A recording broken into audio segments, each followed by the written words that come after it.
வணக்கம். இன்றைக்கி நம்ம வீடியோவில் ரொம்பவே சுலபமாக செய்யக்கூடிய ரிப்பன் பக்கோடா செய்ய போகிறோம். இதுக்கு என்னென்ன பொருள்லாம் தேவை, இதை எப்படி பண்ணலாங்கிறத வாங்க வீடியோக்குள்ளே போய் பார்க்கலாம். இப்போ நம்ம இந்த ரிப்பன் பக்கோடா பண்ணுறதுக்காக 1 கப் அளவுக்கு அரிசி மாவை எடுத்திருக்கேன்.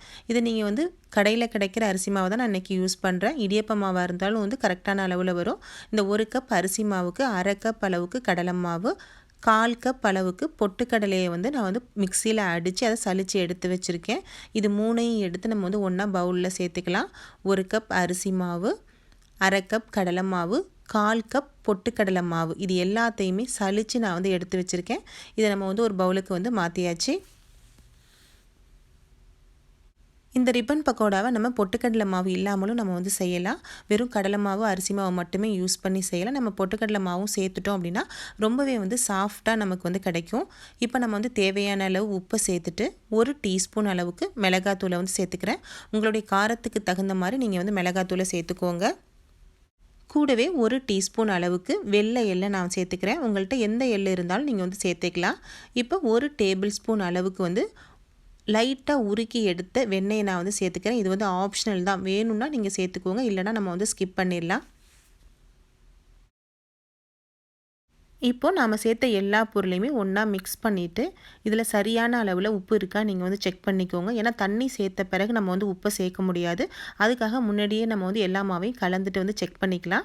இப்போ நம்ம கொஞ்சம் கொஞ்சமாக தண்ணியை சேர்த்து மாவை பசைஞ்சிக்கலாம். நான் இன்றைக்கி கட்டி பெருங்காயத்தை யூஸ் பண்ணுறேன். அதனால நான் இன்றைக்கி இந்த பெருங்காயத்தை தண்ணியிலையே ஊற வச்சு சேர்க்குறேன். உங்கள்கிட்ட தூள் பெருங்காயமாக இருந்தால் டைரெக்டாக நீங்கள் சேர்த்துக்கோங்க. இப்போ நம்ம கொஞ்சம் கொஞ்சமாக தண்ணியை சேர்த்து நல்லா மாவை பிசைஞ்சு எடுத்தாச்சு. இப்போ நம்ம இந்த ரிப்பன் பக்கோடா பண்ணுறதுக்கு இந்த மாதிரி பட்டையான அச்சை எடுத்துக்கலாம். இப்போ நம்ம இந்த ரிப்பன் பக்கோடா பண்ணுறதுக்கு எண்ணெயை நல்லா சூடாக்கியாச்சு. நல்ல சூடான எண்ணெயிலேருந்து ஒரு 1/4 கப் அளவு, அதாவது சின்ன குழிக்கரண்டி அளவுக்கு மட்டும் நம்ம எண்ணெயை இந்த மாவு கூட சேர்த்து பிசைஞ்சு செஞ்சோம் அப்படின்னா ரொம்பவே கிறிஸ்பியாக, அதே சமயம் சாஃப்டாகவும் நமக்கு கிடைக்கும். மாவு நல்லா நம்ம எண்ணெய் கூட சேர்த்து பிசைஞ்சு எடுத்தாச்சு. இப்போ நம்ம எடுத்து வச்ச மாவை இந்த மாதிரி முறுக்கு கோலையில் நம்ம வச்சு ஃபிக்ஸ் பண்ணிக்கலாம்.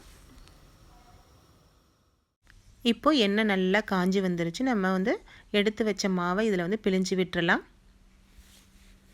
பிழிஞ்சு விட்டுட்டு நம்ம மீடியம் ஃப்ளேமில் வச்சிடலாம். நீங்கள் ஹை ஃப்ளேமில் வச்சிடாதீங்க, சீக்கிரமாக கருகிரும். இது 2 பக்கமும் நல்லா செவந்து வர அளவுக்கு திருப்பி போட்டு நல்லா வேக வச்சு எடுத்துக்கலாம்.